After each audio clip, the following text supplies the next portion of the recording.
brought you by Silver Pumps and Motors. Top quality और consistent performance के लिए सिर्फ सिल्वर पंप्स नाम याद रखना. ప్రమోషన్ అంటే ముందుగా ఓ టీజర్, ఆ తర్వాత లిరికల్ సాంగ్, ఆ తర్వాత ట్రైలర్, ఇలా ఓ ఫార్మాట్ సెట్ చేసి పెట్టారు మన మేకర్స్. కానీ ఆ ట్రెండ్ నేనెందుకు ఫాలో అవ్వాలి? Trend set చేస్తానంటున్నారు Nitin. ఈ మధ్య బాగా వెనక పడిపోయిన ఈయన తమ్ముడితో సత్తా చూపించాలని చూస్తున్నారు. తాజాగా ఈ చిత్ర రిలీజ్ ట్రైలర్ విడుదలైంది. నితిన్ సినిమాలు వస్తున్నాయి వెళ్తున్నాయి గాని ఏ ఒక్కటి అంచనాలు అందుకోట్లేదు. మంచి టీంతోనే పనిచేస్తున్నా కోరుకున్న విజయం మాత్రం రావట్లేదు నితిన్కు. కరోనాకు ముందొచ్చిన భీష్మ నితిన్కు చివరి హిట్. ఆ తర్వాత చేసిన రంగ్ దే, మాస్ట్రో, చెక్, మాచర్ల నియోజకవర్గం, ఎక్స్ట్రార్డినరీ మ్యాన్, రాబిన్ హుడ్ దారుణంగా నిరాశపరిచాయి. నితిన్ ఆశలన్నీ ఇప్పుడు తమ్ముడు సినిమాపైనే ఉన్నాయి.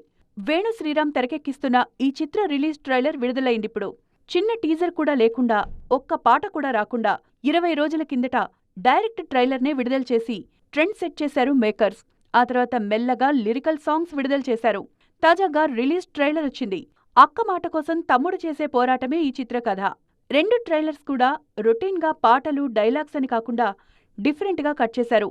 స్క్రీన్ ప్లే బేస్డ్ సినిమాగా దీన్ని తెరకెక్కిస్తున్నారు దర్శకుడు వేణు శ్రీరామ్. ఇందులో నితిన్ అక్కగా లయ నటిస్తున్నారు. 20 ఏళ్ల తర్వాత రీఎంట్రీ ఇస్తున్న సినిమా ఇది. జూలై 4న విడుదల కానుంది తమ్ముడు. ట్రైలర్ చూస్తుంటే ఖచ్చితంగా అంచనాలు అందుకునేలా కనిపిస్తున్నాడు తమ్ముడు.